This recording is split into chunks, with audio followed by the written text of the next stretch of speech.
Hello, beautiful, and welcome to the Come to Your Senses podcast. I'm your host, award-winning certified feminine embodiment coach, licensed esthetician, and enthusiastic foster dog mama to animals across the land, Mary Lofgren.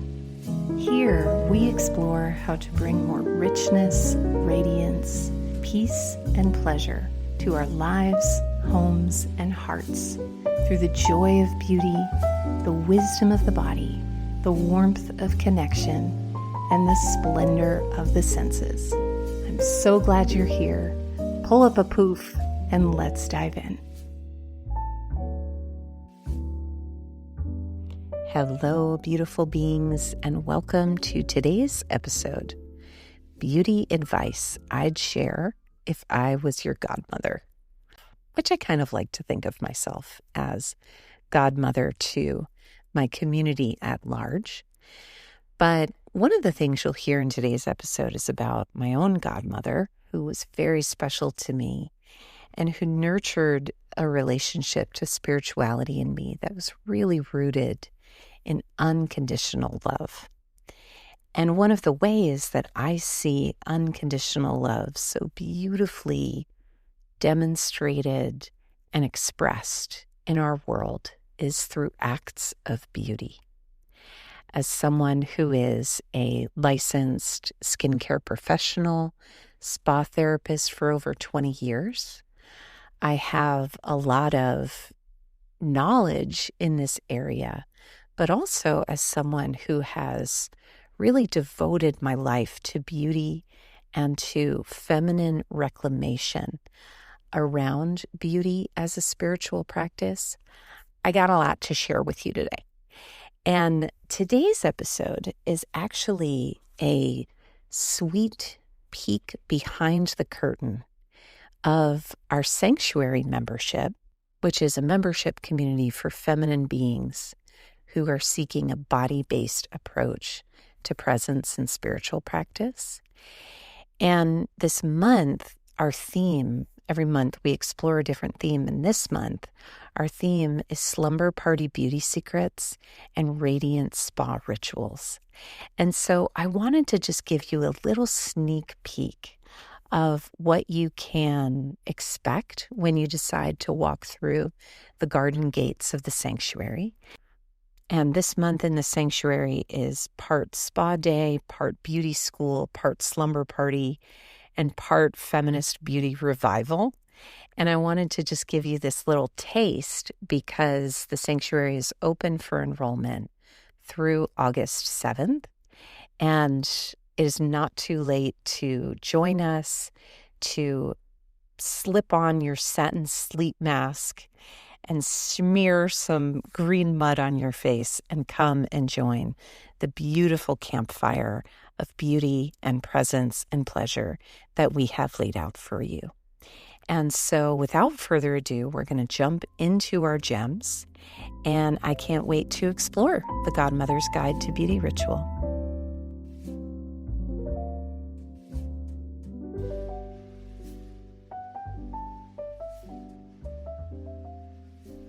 Hello, gorgeous beings, and welcome to this charm, which is a private podcast, the Godmother's Guide to Beauty. So I am very blessed to have had a wonderful godmother, my Aunt Kathy. My parents were very religious, very Catholic.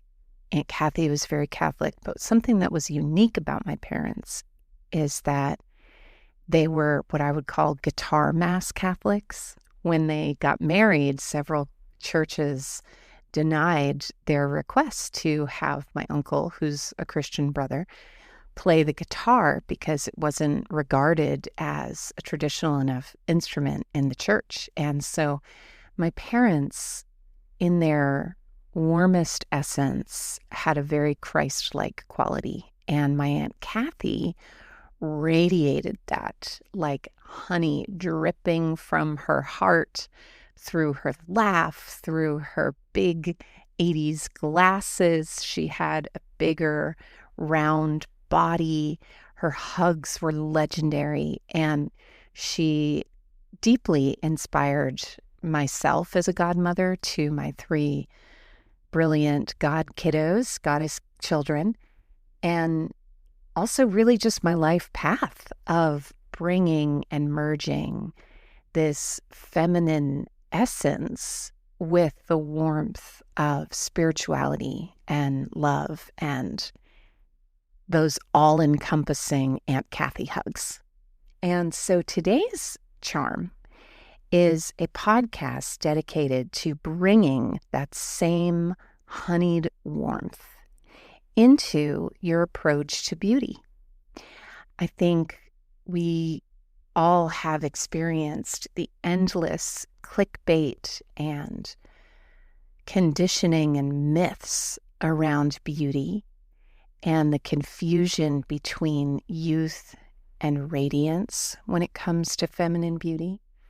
And so in this mini class, lesson of luxury, we are going to explore 3 ways to approach beauty, where I invite you to pull back the beaded curtain on my salon. We are going to wipe clean the slate of everything that you've been taught about beauty and beauty ritual and adornment. And we are going to start fresh from the perspective of a godmother who loves you deeply, who sees your limitless radiance, and who wants to take you through an initiation of beauty as a feminine spiritual calling and homecoming, aka that godmother is me.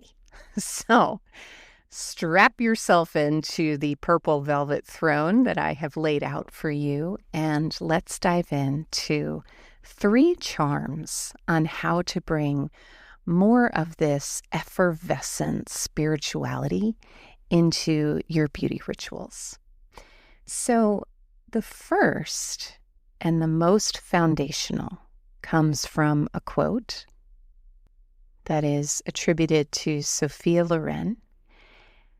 Nothing makes a woman more beautiful than the belief that she is beautiful.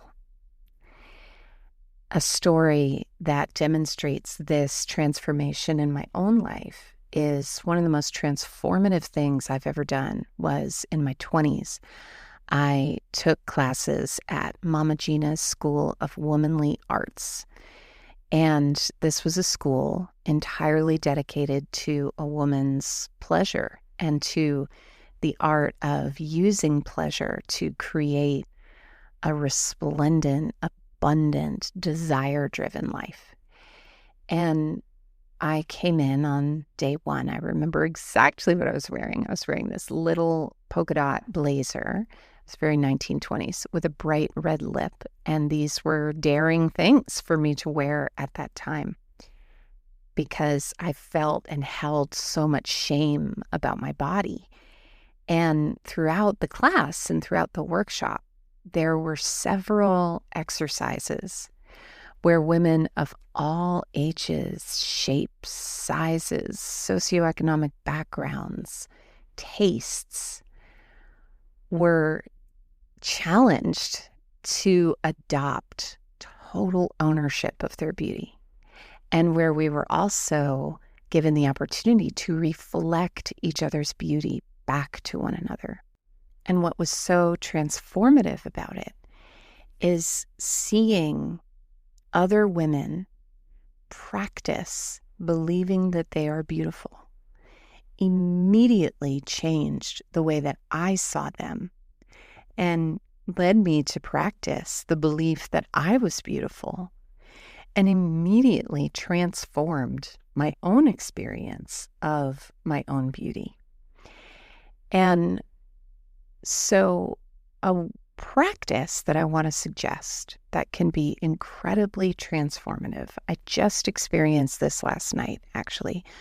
I was in a fitness class, and fitness classes are not really the most body worship friendly environment. I was standing in front of a row of mirrors under overhead lighting.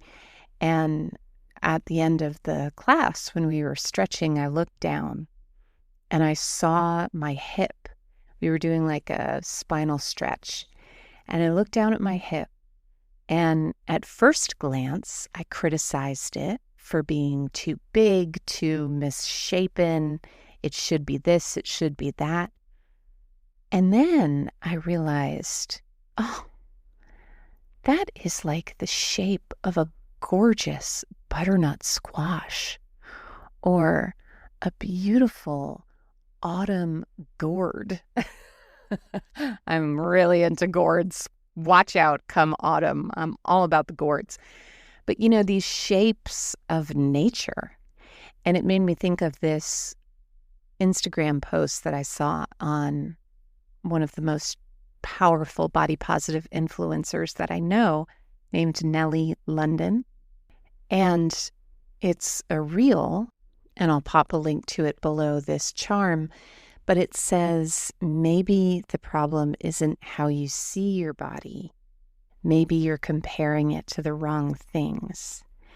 And it's this gorgeous display of her body displayed in comparison to these beautiful places in nature, like the freckles on her face being compared to the speckles on a lily, and the curve of her hip against her waist being compared to the curve of a mountain ridge against the sea.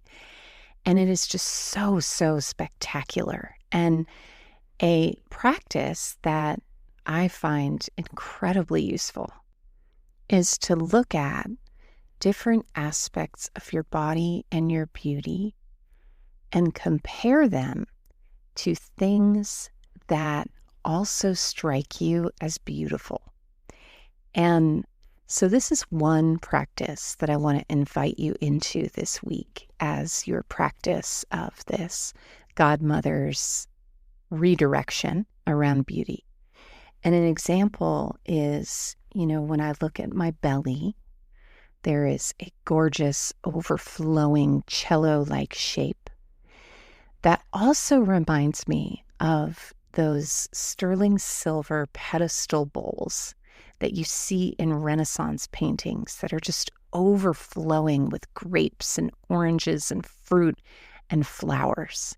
That's one example of a comparison that shifts the way I see and experience my belly away from the old paradigm of what we might call the white male gaze to this feminine gaze of abundance, and where beauty is not something we must fit into like a standard, but it is this inherent, ever-present, honeyed radiance that every woman, every human, everything in some way possesses.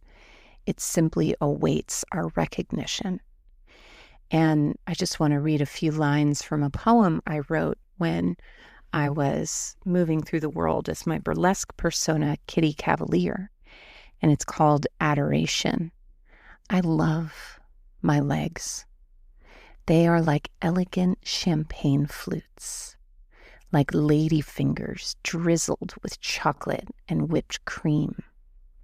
I love my breasts. They are the ripest plum hanging on a vine in Tuscany, still warm from the afternoon sun. I love my hips, the way I can grab the flesh on the bone like a crisp brown Christmas turkey cooked with butter under the skin. I love my collarbone. Like an Olympic ice skater, she is graceful, elegant, a perfect 10. And I'll drop this poem also below this episode in the download section. But these are just some examples. It's not that I don't look at my legs and see things that the patriarchy would have me believe are less than rapture. But by doing these reframes and by drawing my awareness to a more expansive vision of my beauty, it instantly changes the way I think, the way I see myself, the way I walk, the way I talk, the way I show up in the world, and who I believe myself to be. And so I strongly and fully, as your godmother, encourage you to whip out your journal, write down 3 or 4 aspects of your beauty, and compare them to other things of rapturous beauty. And of course, you're always welcome to share them in the journal. I would be besotted to read them and celebrate you. The second charm for today in the Godmother's approach to beauty is seeing beauty less as a project of improvement and more as an elemental celebration. So sometimes beauty can feel more like a fire hose of advice that completely overwhelms the mind, body, and senses than a natural, intuitive knowing towards that which will bring out the best in us.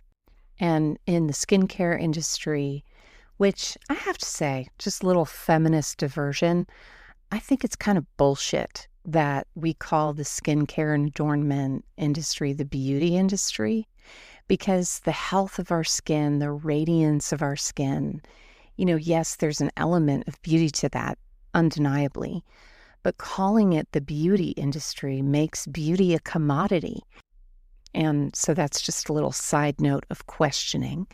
When we think about skincare products, the emphasis is often on the newest ingredient, the newest device or gadget. But when I care for my own skin as someone who's been a licensed esthetician for over 20 years, the products and treatments that I do are so very simple because nature provides us with so much to intuitively care for our radiance. Things like salt on the skin, the friction of our hands, the simplicity of a gentle soap. I don't really recommend using soap. It's very stripping, but a gentle cleansing agent. The warmth of golden oil drizzled onto the skin. The benefits of massage and the way that massage naturally assists our face, our scalp, our bodies, our bellies to operate in a way that's functional by draining away toxins and stagnancy and bringing in new, fresh, nourishing circulation. And so the sanctuary is chock full, my friends, of these elemental kinds of beauty rituals. So we have a nourishing belly massage, working with your belly while it may not seem directly related to the glow in your skin. Working with your belly through massage and through the radiant belly breath meditation opens up, again, that central channel of the body so that more circulation can flow through. The scalp massage deepens the health of your hair by exfoliating dead skin around the hair follicle, nourishing your scalp with new circulation, which leads to new ideas. One of my favorite radiance boosting rituals is a 1-minute steam ritual where, especially in the middle of the day, especially when I just want to crawl under a blanket and sleep for the next 3 hours, is I'll go into the bathroom, I'll run the hot water, take a fresh washcloth, place a droplet of essential oil. That step is optional if you want to add some aromatherapy. Run it under hot water, wring it out, and place it either on your face. I especially love to hold heat gently over my eyes. I find that so soothing. Or if you're wearing makeup, you can just lightly hover the washcloth around your face for a little bit of steam. But really, if I'm wearing makeup, sometimes even doing this treatment will enhance my makeup by giving me a little bit more of a dewy glow from the steam. So you can lightly press the washcloth. As long as you're pressing and not wiping, your makeup will typically stay relatively intact. And this is one example of the healing properties of water. If you use an essential oil, the enlivening properties of aroma, the simplicity of warmth and temperature, the healing of your own touch. And as you do this ritual, you take with you your godmother's blessing that you are deserving of warmth and richness and radiance and that comfort that comes from these feminine rituals. And that is a perfect segue into the final charm for this mini private podcast, which is beauty is worth it. So the world and its demands will always try to convince us that there's no time. There's not enough time to adorn yourself. There's no reason to put on makeup when you're not going to see anybody that day, if makeup's part of your pleasure practice, as it is mine. There's not enough time, or I don't have enough energy at the end of the day to wash my face. And sometimes these are all very true. You know, I don't want to invalidate reality or put any pressure on you to do more than is within your capacity. But I do want to remind you that any investment in beauty is an investment in a feminine way of being, particularly in a world that will convince you there is no value in things that have this innately feminine nature. And beauty ritual, a washcloth ritual, putting on makeup at the start of your day to give yourself a little extra pampering and adornment, slowing down to maybe mix patterns in your wardrobe and dare yourself to step out of your style comfort zone. These are all ways that we say, actually, this does matter. Actually, my energy does matter. And beauty, one of my favorite expressions is that beauty is life. Beauty is creativity. It is art.